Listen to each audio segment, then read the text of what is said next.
All right. Well, welcome to today's Tom Ramos Talk, which is part 5 of our 8-part series titled From Berkeley to Berlin. Today's talk is being recorded. If you missed parts 1 through 4, they are available. The replay is available on the LISA website on the author series page. For those of you who are joining from our WebEx, please enter your questions into the Q&A field. I will ask those questions to Tom here in person on your behalf. For those of you in the B123 auditorium, please wait to ask your question into the microphone so our listeners at home can hear your question as well. Lisa will be holding a drawing for a chance to win copies of Tom's book, and the winners will be notified after the talk. So please join in welcoming Mr. Tom Ramos for part 5. Thank you, Colin. Thank you. All right, good afternoon. Now, as Colin mentioned, this is the 5th in the series. For those of you who have been following me, congratulations. This is the definition of masochism for keeping up with me this long. But last week, we talked about the first 2 nuclear tests for this brand new Livermore laboratory, and they were both what we call fizzles. They were failures. Didn't work. They were hydride, what we call the hydride shots. They were following an idea that Edward Teller had for a nuclear fuel, and they didn't work hardly at all. It didn't work at all, and that kind of you might have thought that might have set a gloomy period in the laboratory. But the truth is, everyone was so young here; they were just starting. That didn't even set in yet, because they had a much bigger test that was going to come the following year, 1954, in the South Pacific. And we opened up a brand new door and a brand new bunch of experiences for the young people here at the laboratory. So that operation is called Operation Castle, and it occurred from February to April 1954. This period, by the way, this is pretty much at the height of the Cold War. It was during this period, for instance, that the French army was fighting for its survival in French Indochina, Vietnam, in a battle called Dien Bien Phu, which was the last great defeat for a French force in Vietnam, and would later lead for the United States' involvement with that country. And this is all going on while I'm talking to you about these tests going on. But when I mentioned also previously that there was a Mike event in November of 1952, which proved the concept that Edward Teller, Stanislav Ulam, and some others had about how to make a hydrogen bomb. And that was finally tested in the Mike event, again in November, first day of November 1952. With that success, the Air Force, which had a strategy at the time from World War II, which was based on the Eisenhower administration's strategy of massive retaliation. Now, in this time, at this time frame, Eisenhower is president, and his top priority when he took office was to balance the budget, that the country was heading towards an unbalanced. This may sound strange now because that seems to be the run-of-the-mill, but at the time we were going to be going in the red with our budget, and Eisenhower was determined not to go that far. And so he was thinking of strategies, and one strategy would be the recognition that nuclear weapons could replace huge amounts of conventional forces. The example I gave, for example, if we take an armored division with all the tanks, tens of thousands of troops, costing $1 or $2 or $3 million a day, could be replaced by 1 or 2 nuclear weapons, which would be a lot less expensive way to go. And so that type of thought did become pervasive with the Eisenhower and his administration. And so they adopted, through the Secretary of State, Farsa Dulles, they announced a strategy called massive retaliation, in which if the Russians, and the big threat of the day was Premier Stalin of the Soviet Union threatening to invade Western Europe and to make it a communist state. And right now, at this time, this is also right after China became a communist country. And so this dark feeling of encirclement by a communist revolution was running deep within the United States. And so to respond to that, Eisenhower administration said we'd have this massive retaliation in which we'd take the entire nuclear force of the United States and send it again and obliterate the Soviet Union to stop an aggression. That was our policy. That was the way it went. And as part of that, the Air Force, of course, at the time, the only thermonuclear weapons we had were bombs, these huge bombs. And so based on the success of the Mike event, the Air Force asked to have a 1 megaton bomb that could be dropped from a bomber. And that was the goal. And so the Atomic Energy Commission responded with Operation Castle, 1954. The goal would be to demonstrate that. Now, none of these tests, by this time, there's no bomb, there's no hydrogen bomb per se. These were huge devices, much bigger than could go into a bomb. But they just wanted to show, the Atomic Energy Commission wanted to show that it was feasible, that this could be done. And so to prepare for this, Los Alamos had 5 tests, all based on the same design as the Mike device was in 1952. And Livermore, or UCRL, had 2 tests getting on the same operation series. And that's what we're going to go talk about now. So the first event in Castle is called Castle Bravo, the Bravo event. It was a Los Alamos event at Inuitak, and to keep the yield of the device down, the designers at Los Alamos put what they thought was an inert material into the weapon to cut down on the yield. Well, once they detonated the weapon, it turned out that inert material was not so inert after all, but actually added to the yield. And so when the Bravo event went off, it gave off 15 megatons of yield. At that time, at any time, astounding. And the unexpected high yield, first it damaged some equipment, even all the way up back in Bikini, but it also created a fallout cloud that ran for 330 miles downwind and could get as wide as 60 miles. And in it were particles from 1/1000th of an inch to bigger particles that were floating around. And it went long enough that it made it into the populated areas of the Marshall Islands, and there were 250 Marshallese received skin burns, or beta burns, as we call it. The vast majority of the radiation in a fallout cloud is what we call beta radiation, and this is where the atom emits a high-energy electron, which is usually stopped by the skin. So if you pick up, or if your typical way of getting harmed by the Marshallese was if you were walking on a dusty trail, that you kicked up the dust would stick on your legs, and then your legs would show burns later on, depending on how much dust you picked up. So this also, unfortunately, there was a Chinese fishing vessel downwind that got caught within the fallout cloud. It was the Daigo Fukuyama Maru, or my lousy Japanese, I'm sorry, but that translated as the lucky dragon of all things. But that fell into the fallout cloud, and even to the point where one of the fishermen, there were 23 fishermen on board, one of the fishermen received enough radiation from it that he later died of radiation poisoning. So this created an outrage, not only in Japan, but back in the United States, and it caused the Eisenhower administration for an urgent call to make what they called a clean nuclear weapon, as a weapon that would greatly reduce the amount of nuclear fallout that came from an explosion. Okay. Now, I also mentioned we created the first presence of the RAD lab out here was to create the Mass Test Accelerator, the MTA, and we had a thing called the Measurements Group, which became Project Whitney.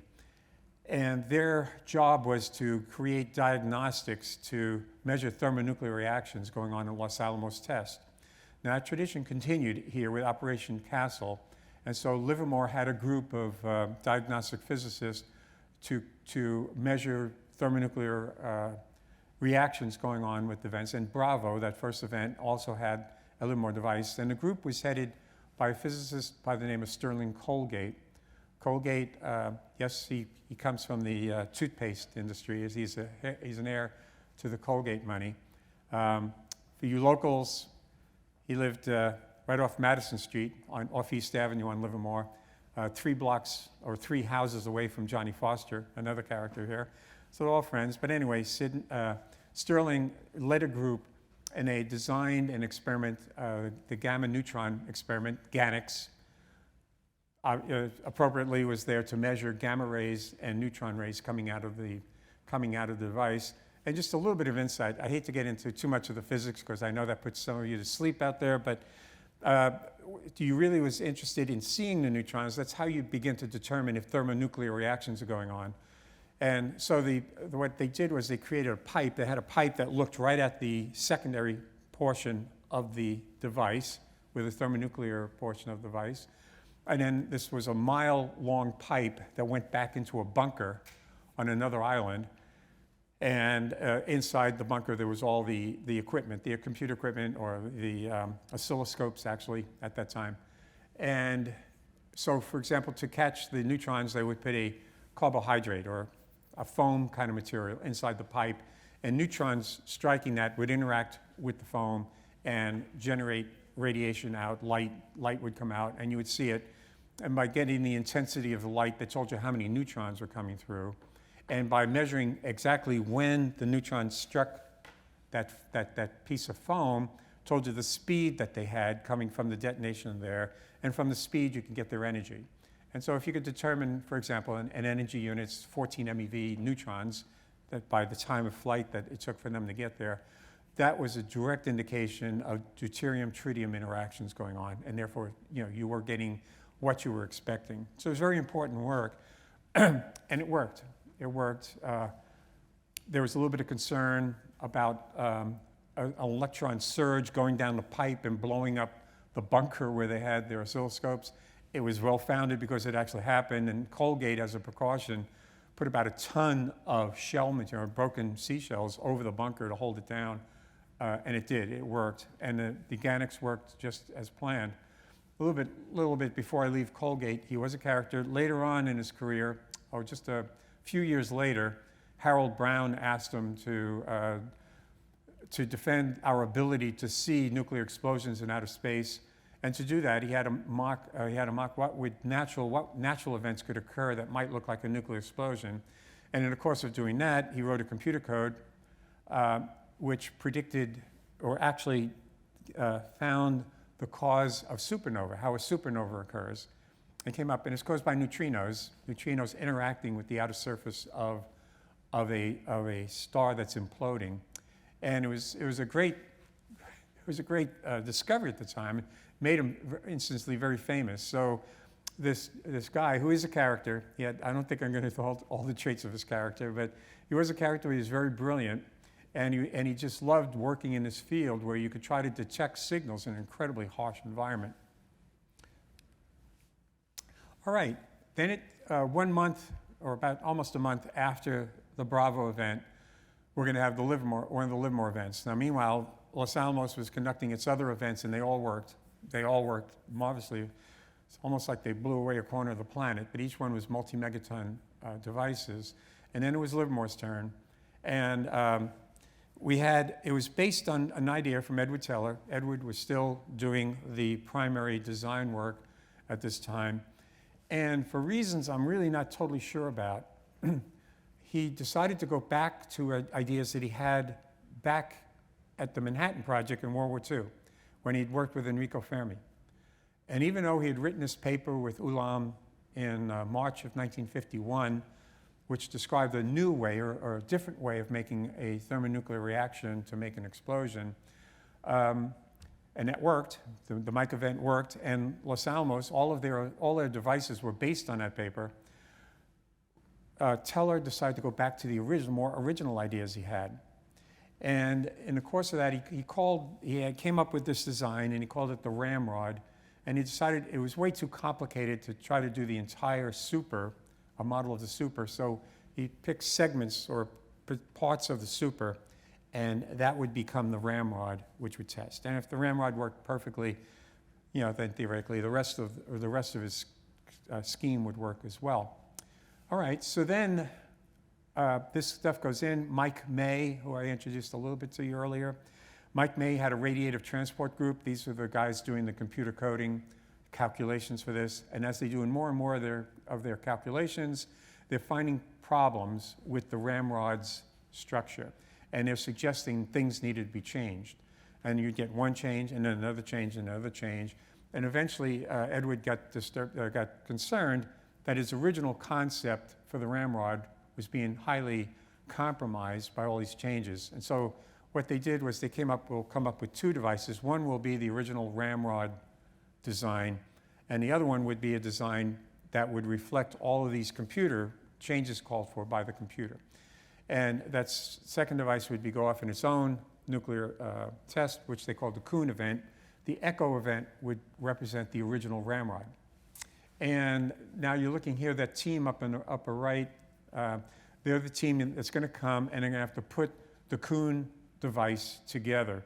And it's a substantial affair. It's like 45 tons. It's actually mounted on 3 railway cars. The whole experiment is on a railroad track. There are 3 cars. One would hold the primary, which is the Los Alamos primary. Another one would have the secondary, which is the Kuhn, the Livermore device for the Kuhn event. And in the middle, the whole middle car would carry the radiation channel. That's the material in between the primary and the secondary. But this was all that big. And they're piecing it together. And I mentioned also last time, let's see, I'm sorry, I'm having a brain cramp. It's Wally Decker. Wally Decker was the team leader that put together the Ruth and Rae devices back in Nevada the year before. Decker is also chosen to be the team leader to put this experiment together. And you see a nice picture. Decker is in the upper right-hand side. And this was taken apparently at Bikini. And they occupied a Quonset hut in Bikini. And right before they had to go and prepare and put the whole experiment together. So I'm going to, if you don't mind, I'm going to skip this a little bit about their experiences during the Bravo event. But this team, they had to go observe Bravo inside the ship, the Ainsworth, and the captain of the Ainsworth took the whole ship inside the radioactive fallout plume. And these guys in 117-degree weather inside the ship had to stay in there until they could get out of the radioactive plume. So their adventures were pretty adventuresome. But anyway, they put it all together, got it in place, and then on April 6, 1954, it went off. The Los Alamos primary went off, worked as it should have, but nothing associated with the Livermore portion of the experiment worked. Nothing worked. It was a catastrophic failure. All right, and this one was not good because, the earlier tests, all right, the first one out in Nevada, these were going to be small tests, but this one was going to be a real test of Edwards' idea for a thermonuclear weapon, and it didn't work. All right, now, as I said, Ruth and Rae, they were setbacks, but they were not huge setbacks. They were meant to be 1-2 kiloton devices. They gave 80 tons, okay, and there was a lot of unknowns about a hydride fuel and this and that, and none of that set Edward back. He still wanted to pursue and go down his own track. But this one now, the failure of the Kuhn device was big time. It was extremely big, and the morale did affect. It hit the people, and so the following week or a week or two after the test, back at the Livermore laboratory, Lawrence comes in to meet with the crowd. Now, I tell you now, I met with Bill Grassberger. I introduced Grassberger, I think 2 times ago. He was a member of John Wheeler's Matterhorn project. He got recruited he was a graduate student working for an astrophysicist at Berkeley named Louis Hennier. And Hennier took his 2 graduate students, Richard Levy and Bill Grassberger, with him to Princeton, and they worked on the Mike device. Bill, in fact, was helping. I mentioned Ken Ford was doing all those calculations. Bill was doing a lot of the legwork to helping Ford get his computer codes into the computers and this, that, and the other thing. After that, Bill then joined the laboratory, became a member of T Division, and joined Mike May's radiative transport group. So he's writing radiative transport codes. And after the Kuhn event, he's sitting in the back of an auditorium, and Lawrence is going to come in and talk. And Bill told me he's sitting in the back row, and someone comes in and sits down next to him, and Bill turns around and looks at him and goes, "Hi, I'm Ernest Lawrence." And Bill, who knew damn well who he was talking to, shook his hand and said, "Well, hi, I'm Bill Grassberger." And started to say this is, it's his role in this. Now, I'm going to take a sidestep. Bill I found this, that's a mug shot that he used for his security badge, to get for his laboratory badge. And it's not very complimentary, I know, but he's still alive. Bill's 95 years old now. He lives out in Oakley, about 30 or 40 miles east of here. So I figure he's not going to kill me too much. He's getting on a little bit. But anyway, he's an interesting man. He's going to come up a couple of more times in the lectures I'm about to give. 30 years ago, when President Reagan had his Strategic Defense Initiative, he announced it, or as the press would call it, Star Wars, then the New York Times science writer, William Broad, came out to Livermore to check out, to get the story, because this is the place where that was all born. And he met, and he interviewed, and he wrote his book called Star Warriors about these Livermore physicists, and these were all young 20-something-year-olds who'd come in late at night, and they'd get Cokes out of a Coca-Cola machine, and they would do these phenomenal physics experiments and that. Well, that's not true, and Broad really didn't do much. His research was pretty skizzy, if you ask me. None of that was really true. At the time, Bill, in the late 60s, had started to do, he had written a computer code which gave us a phenomenally greater understanding of atomic physics in harsh environments, like within a thermonuclear environment. And then working with another physicist, Jim Schofield, the two of them got together, and they made some very specific predictions about how atoms behave in that kind of environment. And then in a nuclear test in the early 1970s, they actually were able to put an experiment into it to verify their code work. And it worked. The results came back, and the results are phenomenal. That their calculations were exactly right on. In fact, they were so good, they were able to determine there was a little bit of contamination in the weapon, that there was some metal that was not supposed to have been in a weapon got in there, because they could actually see it within the spectrum that they were looking at. They went back and did a chemical survey and went back to see the machines, and they were right. They said that they convinced, yeah, these guys are right. Well, that ability, that added ability to do atomic physics that came out of that, inspired some other physicists here at Livermore, and that became the birth of Star Wars. That's when the laboratory really got involved, which, of course, the largest program in Star Wars, the X-ray laser, that became the basis for the X-ray laser. So, no, Bill did not drink Coca-Cola at night. He did not come in and sip stuff and pick his navel and come up with great ideas. He's a very hardworking gentleman that worked over the years and through hard work, but he did a phenomenal amount of physics work that laid the foundation for what later would become Star Wars. So there he is. And you've heard it first, ladies and gentlemen. This is not well known. It's not on any history book, but it's true.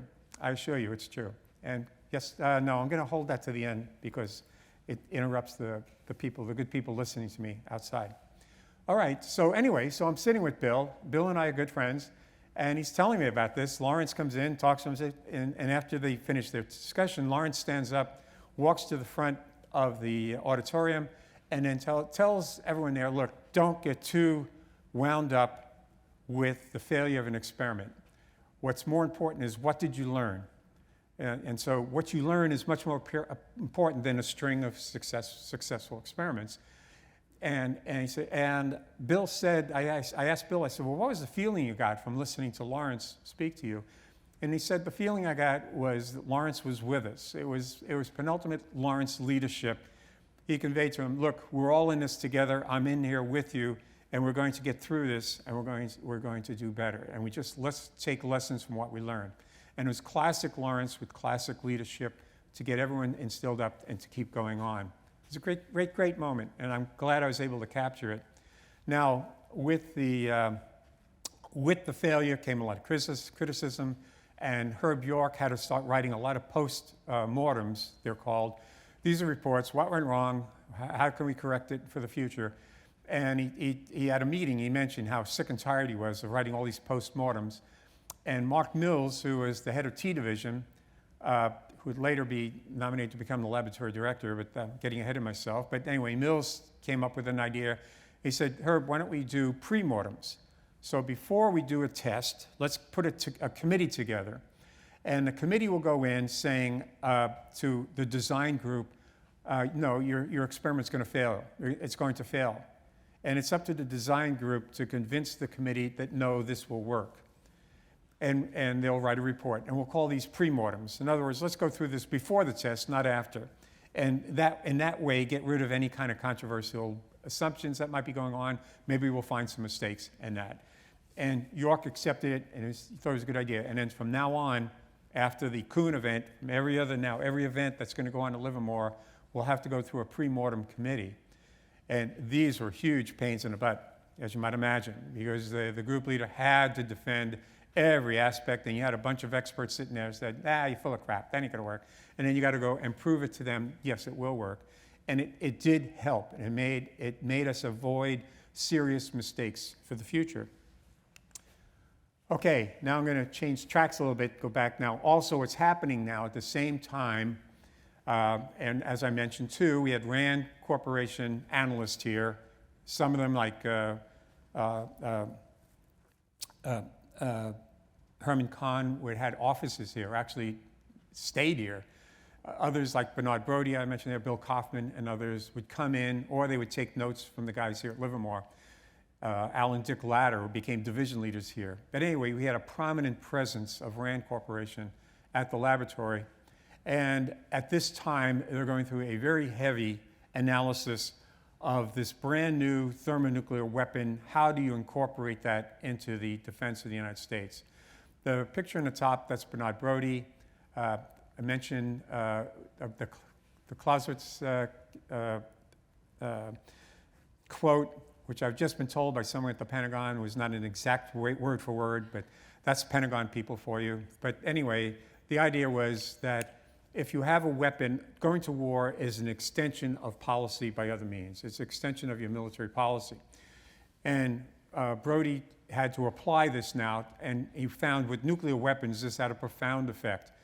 That if you used a nuclear weapon in war, you had to have a profound reason for that within your planning. Okay, and one catchy phrase he came up with was, up to this point, our military commanders had the job of winning our wars first to defend ourselves. From now on, our military commanders have to have the means of averting a war. How do we stay out of a war is now, because of the power of these weapons, it's much more important now, how do we stop the war from going on in the first place? And that takes us into deterrence. How do you deter an aggressor from initiating an aggression against you or your allies? And this was so important. Now, I have to tell you, in college, when I took political science or international relations courses, and I had to do the homeworks, and I had to read a 25-page tome written by Henry Kissinger or something, I thought it qualified as cruel and unusual punishment as in the Constitution. I mean, this was tough stuff for me, particularly. But I have to tell you, reading these guys, it did make sense, a lot of the sense. And there's one, when Albert Wohlstetter, that's a picture of him with his wife, Roberta, who also was a prominent theorist and analyst in this world. And he's getting a medal from President Reagan, and I believe that's Paul Nitsky, next to President Reagan, issuing the award to Wohlstetter.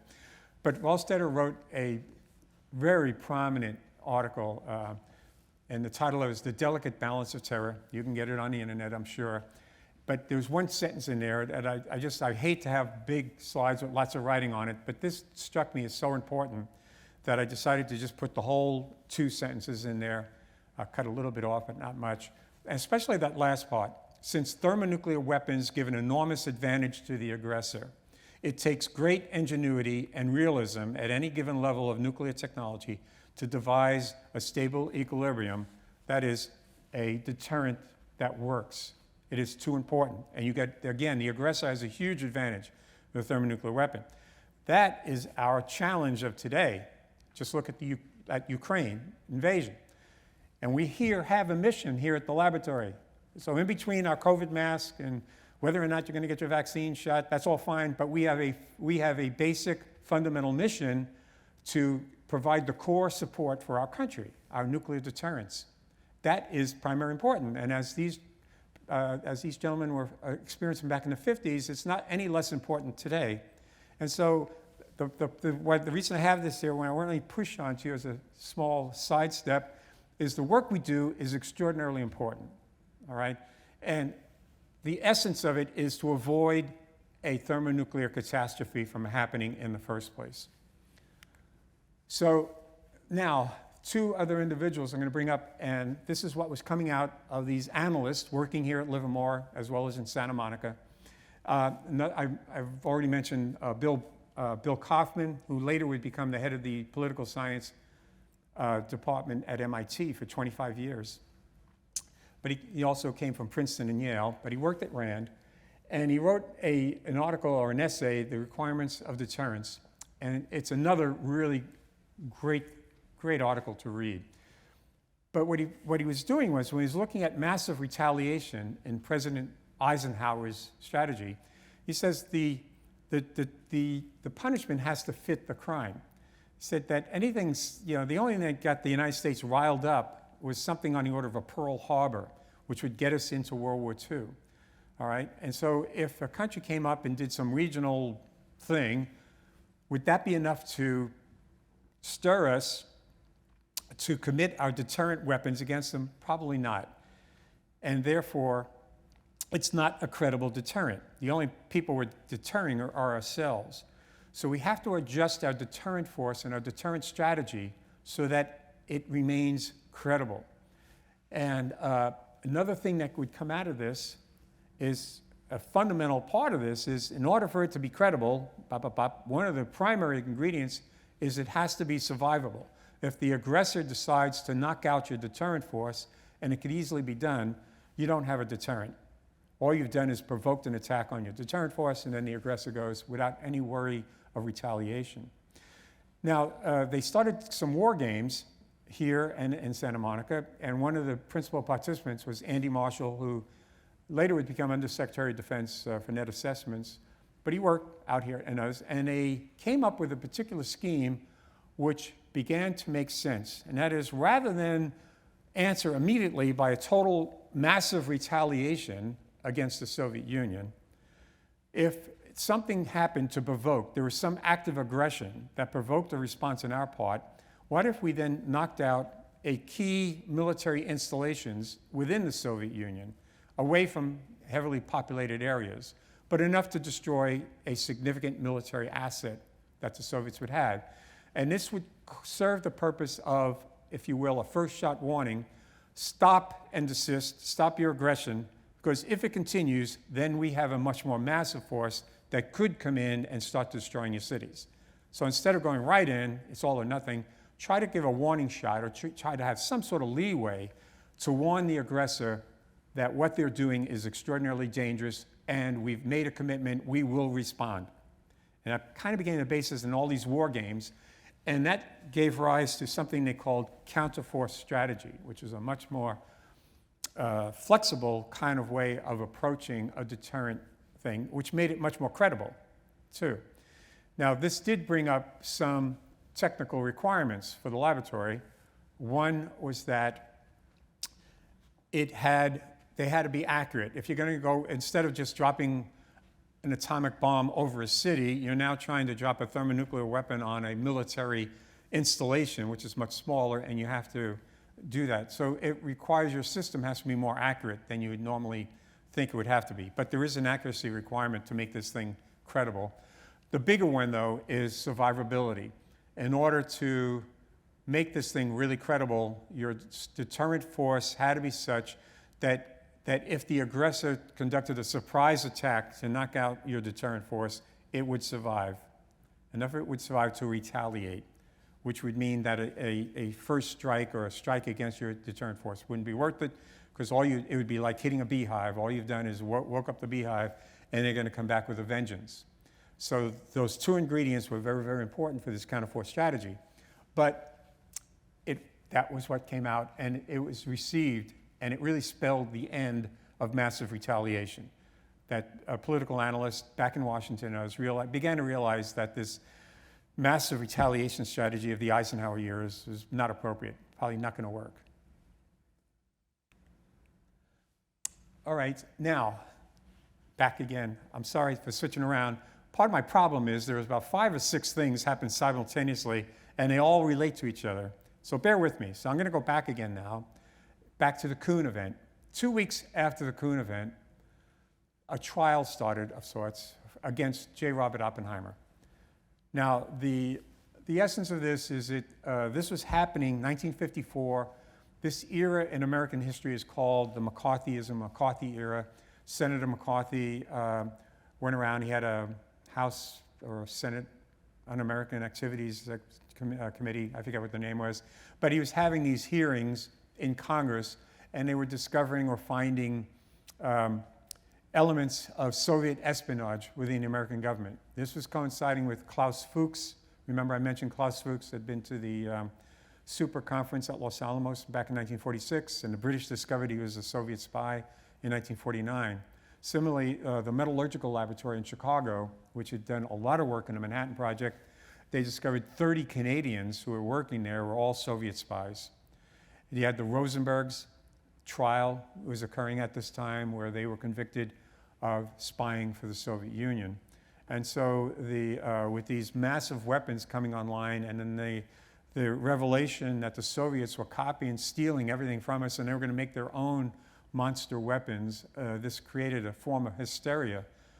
And of course, as you might imagine, the press and the media picked up on it, and they started really bringing up on, do we have Soviet spies all over the place? And so during this era, the President, Eisenhower, issued an executive order ordering all agencies to review the records of every one of their employees who have access to classified information and to double check. And they had standards that they would have, that all of us usually probably get through as we go through Form 88 on our security questionnaire. You know, do you belong to the Communist Party, for example? Anyway, they had certain criteria on there, and if your employees don't meet these criteria, then it might call for an investigation, a reinvestigation of your employee to see whether or not they're loyal to the United States. Well, right in the middle of this, a man named William Borden, who was had been the chief of staff for Senator McMahon, the author of the Atomic Energy Act, he wrote a letter to the head of the FBI, J. Edgar Hoover, in which he wrote about Oppenheimer, that Oppenheimer was sympathetic to communist causes, had contributed to communist causes. His wife, his mistress, his younger brother, all card-carrying communists, and that. And what was also known was that during the Manhattan Project, Army investigators had gone and questioned Oppenheimer if anyone in the Communist Party had attempted to get atomic secrets from him, and he said no. When in fact, he had a friend, his name was Chevalier, not the actor, and I don't know if I'm pronouncing his name right, not Maurice. But anyway, he had a friend, a French friend, who had asked Oppenheimer to come with him to the Soviet consulate in San Francisco to meet with some Russian officials, and he had some questions. And Oppenheimer never admitted that to these investigators, counterintelligence investigators.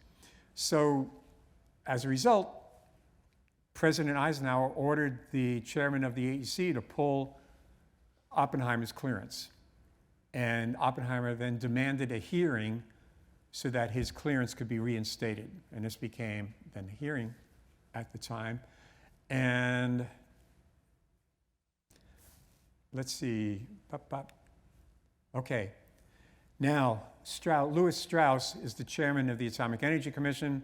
And for his own reasons, he was convinced that Oppenheimer was a Soviet spy, and he wanted to prove that at the hearing. And the evidence he was going to use was Oppenheimer's opposition to thermonuclear research. And in order to make that case, he had to go to those people pushing for thermonuclear research, which of course is the good crowd at Berkeley and Livermore. And so they went and they got them together and they said, we would like you to be witnesses against Oppenheimer. And who are these witnesses? Who are the witnesses? Ernest Lawrence, Edward Teller, remember David Griggs that I introduced you to? So David Griggs and Louis Alvarez, who was Lawrence's deputy at the Rad Lab.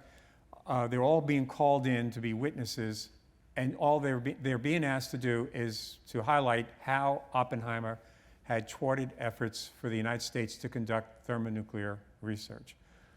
And so they did. They came in. Now, Lawrence comes in first to be a witness at the trial.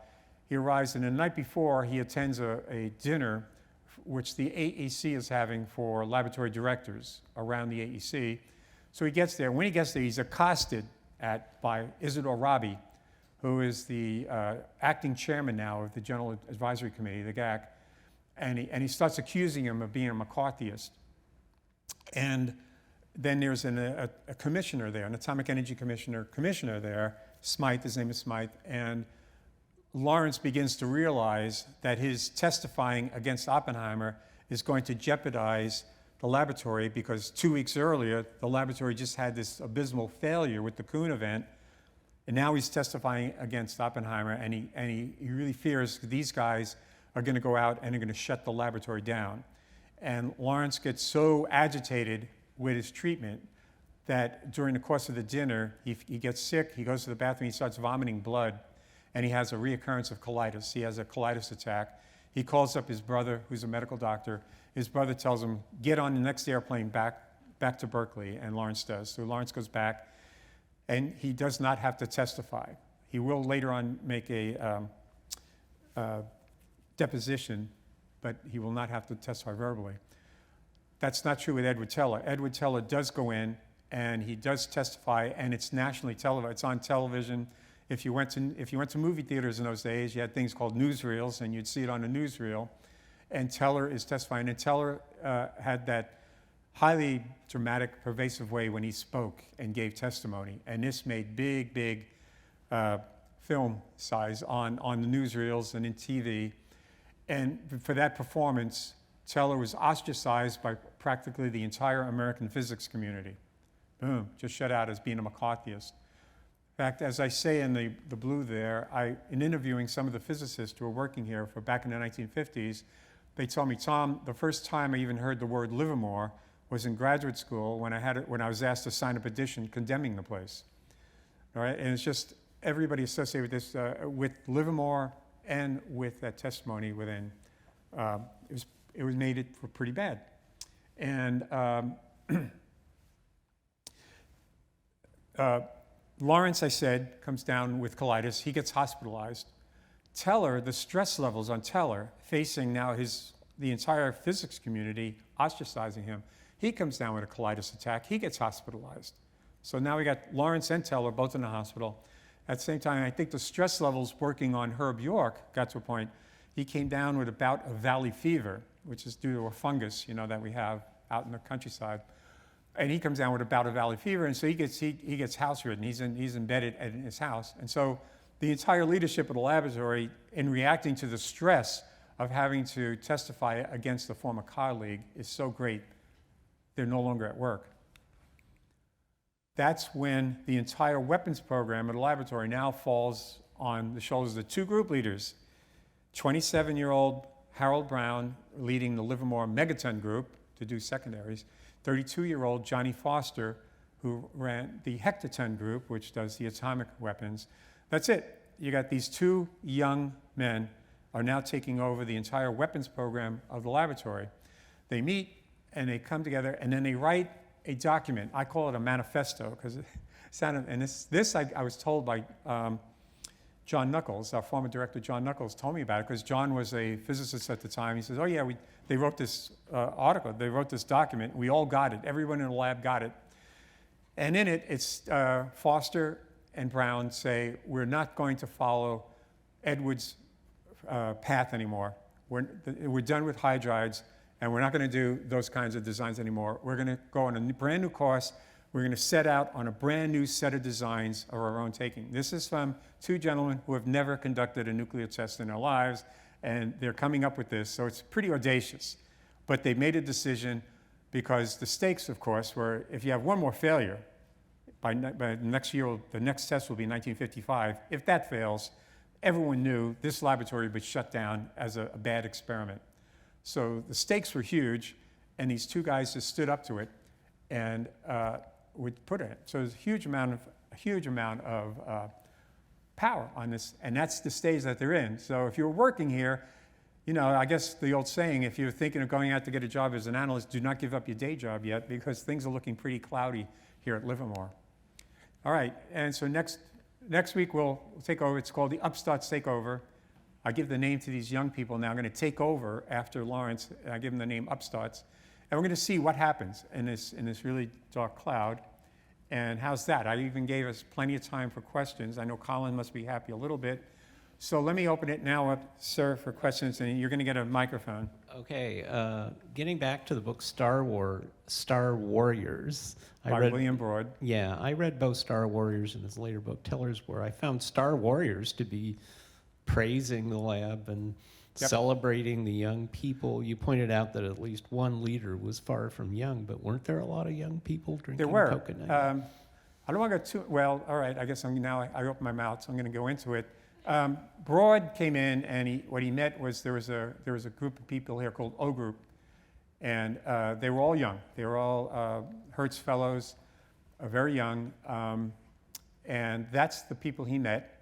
They were all in their 20s, and they, in fact, as Broad says, as he was talking to them, they were getting cokes out of Coke, and he was going into, and he interviews them like at 10 o'clock at night, because that's when they really work. They work late at night, and that kind of stuff.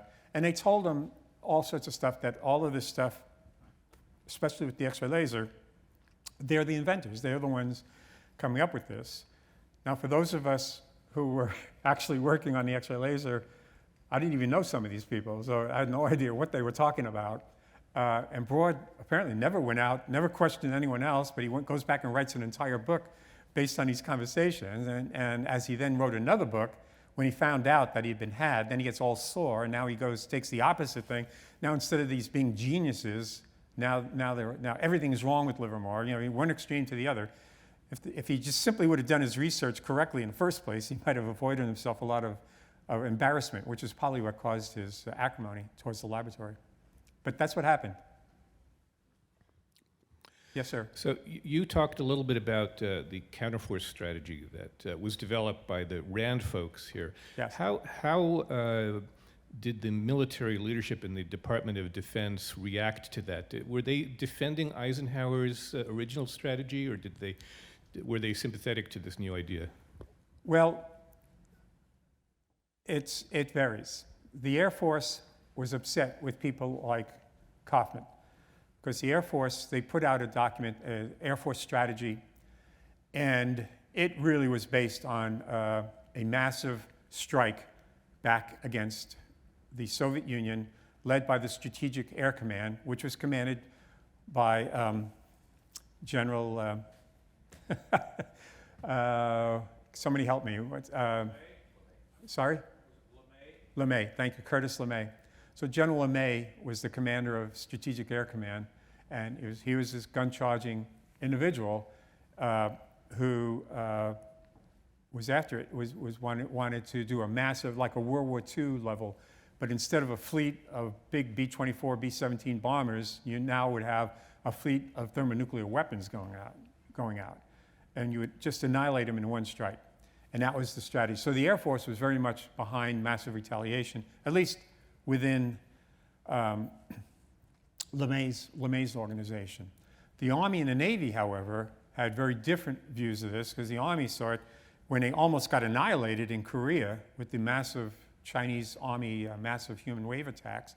They wanted more things like tactical nuclear weapons to hold back that, you know, where a nuclear artillery shell, for example, might stop a massive human wave attack from annihilating a battalion or a brigade or a division or even an army. And so they had a various views. So even the services had different aspects to this.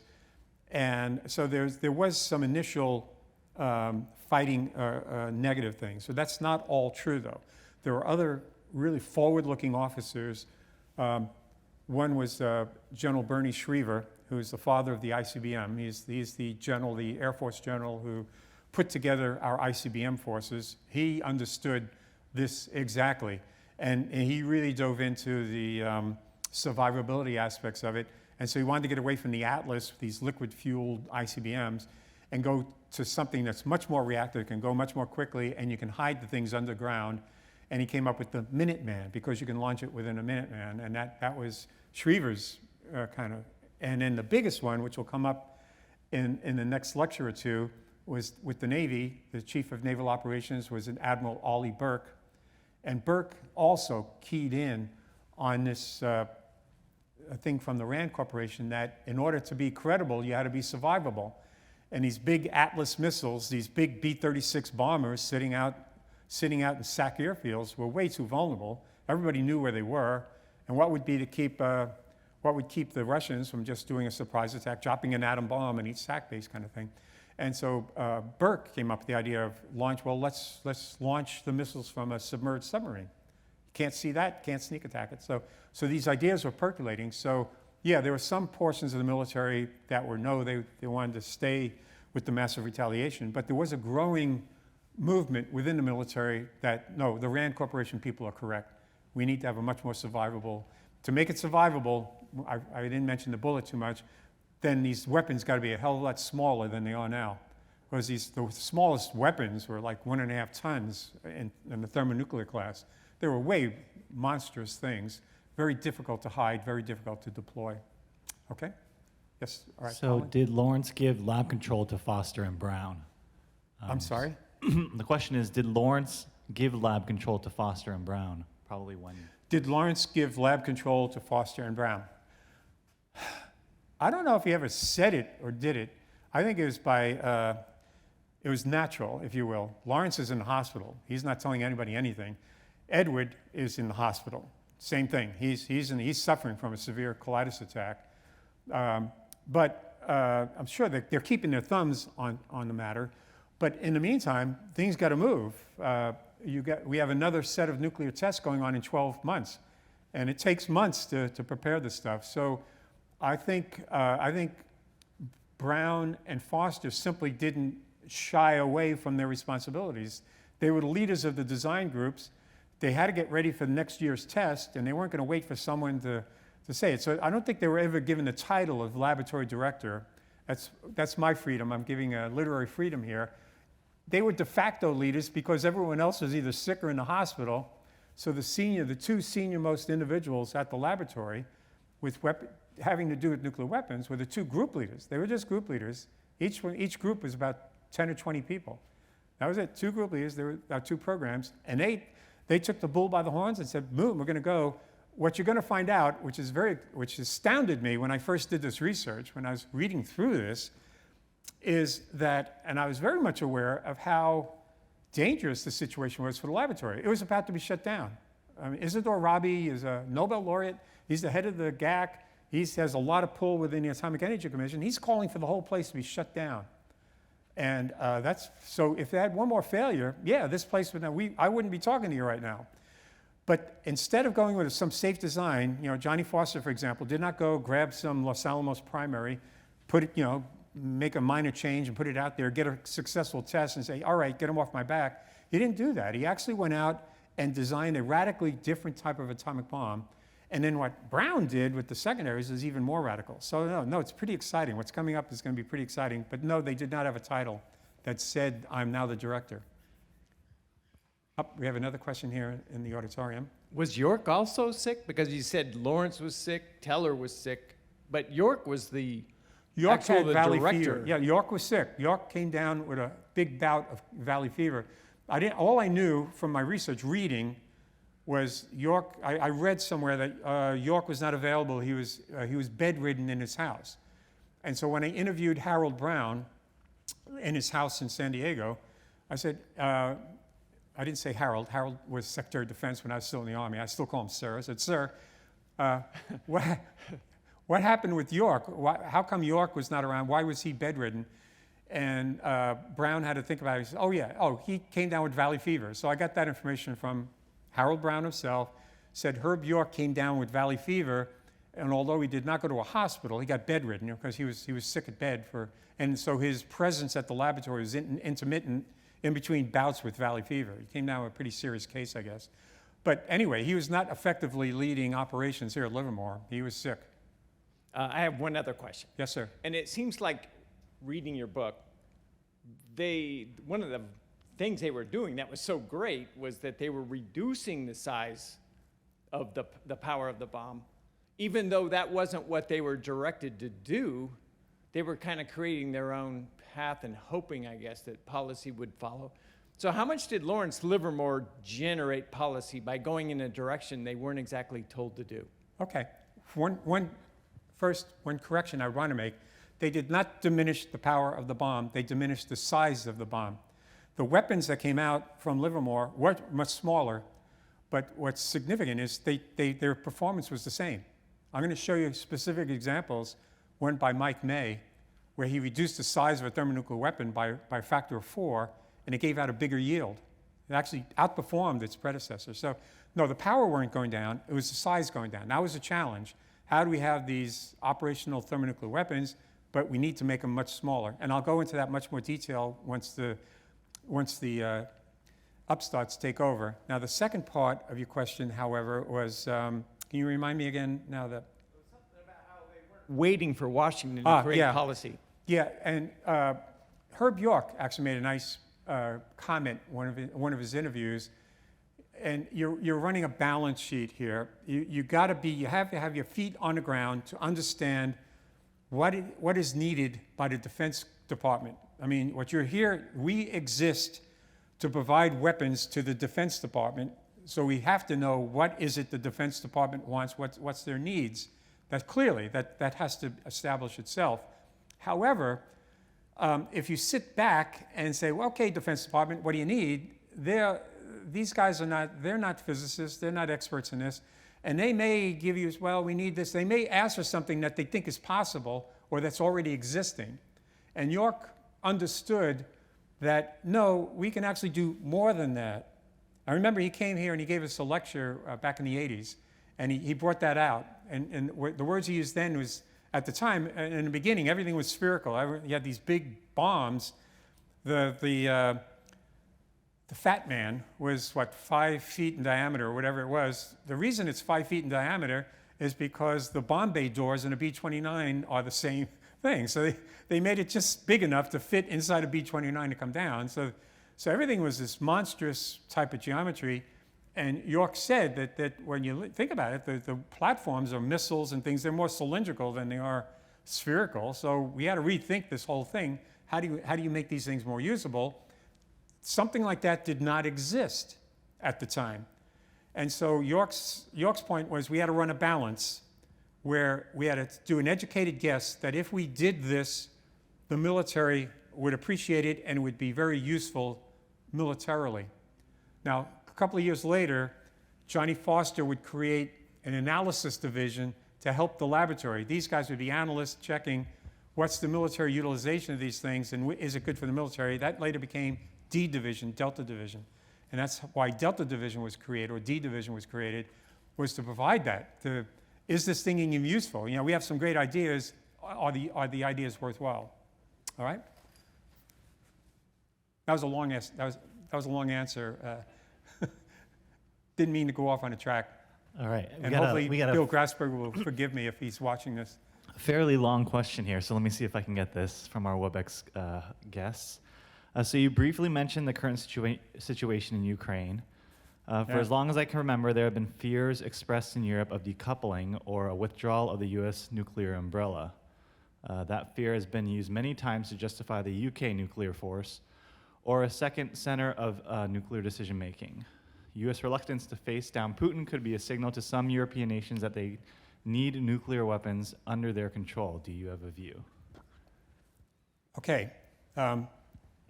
Now, in my answer, I am representing somebody called Tom Ramos. I am not representing Lawrence Livermore National Laboratory. So I don't want the security police coming. If I'm suddenly handcuffed and led away, this did not work. But to answer your question, I'm giving my own personal outtake on this. But one of the big things I did learn from this research, now these guys, as I brought up with these Bill Kaufman, Herman Kahn, Albert Wallstetter, they kept pounding in. Remember Wallstetter's quote, he said, the big thing is not matching warhead for warhead, which is what we do in arms control, right? You get 20,000, we get 20,000, or we're going to knock it down to 10,000, 10,000. Wallstetter was saying, no, it's much more complicated than that. It's the quality of your deterrent force. It's not the numbers. You shouldn't be trying to match everybody number for number. You need to make something that works, that's credible. It's not the size, it's how credible and works. And you can keep the size small if you make it very survivable. Then you don't need a gazillion of them, you just need what you need. And in that spirit, I would say that, in my own personal opinion, we have our work cut out for us today, as we're seeing in spades with Ukraine, that we have Putin and also President Xi Jinping in China, both made statements in China through their military journal that the use of a tactical nuclear weapon would not necessarily start World War III. Now that's, to me, extremely perturbing. That's not good to hear. And whether they're just nuclear rattling, they're trying to scare you or whatever, but that kind of thought process is very scary. So the nuclear deterrence of the United States cannot simply be based on some massive attack coming over the North Pole, which is what we planned for in the 1960s and 70s. Now the world has gotten more complex, and we need to be able to credibly deter aggressors like Putin, like this irrational individual, and frankly, Xi is not much better. These are irrational individuals who are bullies. And as we're going to find out in the next couple of lectures, where we faced a similar bully back in the 1960s, that you have to have something credible to make them believe you and make them stop the activities that they're doing.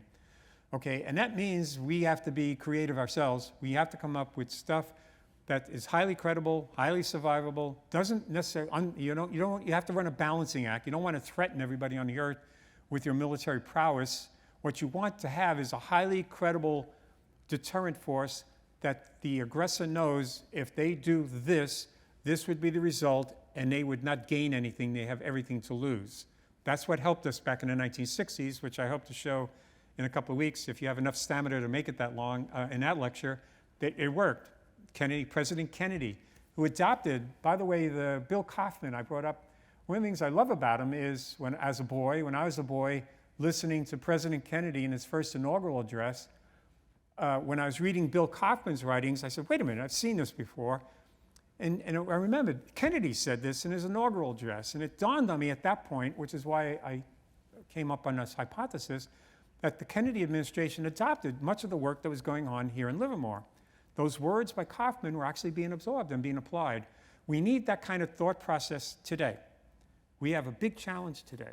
And so I don't know if I'm answering that question or not, but that's as far as I want to go before the police come. Any other questions? All right, well, thank you for attending Talk 5 From Berkeley to Berlin. We will be here at the same time next week for Part 6. And for those of you that are on the WebEx that would like to come in person, I encourage you to please do so. We'd love to have you here in Building 123. All right, thank you, everyone. Thank you.